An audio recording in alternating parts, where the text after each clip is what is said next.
With Doubtnut, get instant video solutions to all your maths, physics, chemistry, and biology doubts. Just click the image of the question, crop the question, and get instant video solution. Download Doubtnut app today.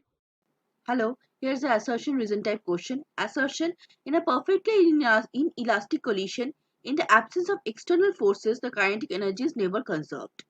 Yeah, when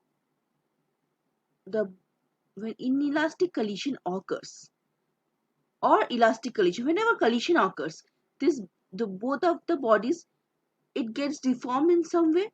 But if elastic collision occurs, for elastic collision, what happens? The deformation again gets into form. But for inelastic collision, what happens? This deformation doesn't get into form.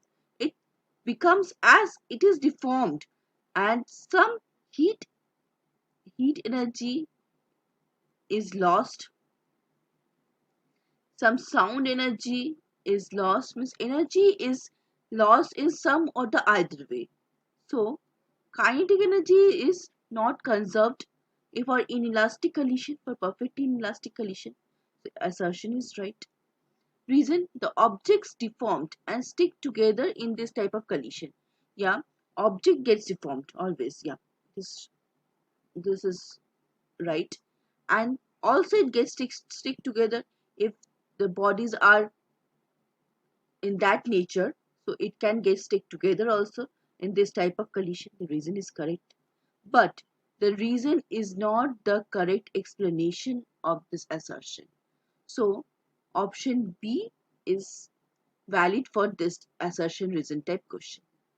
That is, both assertion and reason are true, but reason is not the correct explanation of assertion. Okay, I hope you like my video. Thank you. For class 6 to 12, ITG and NEET level.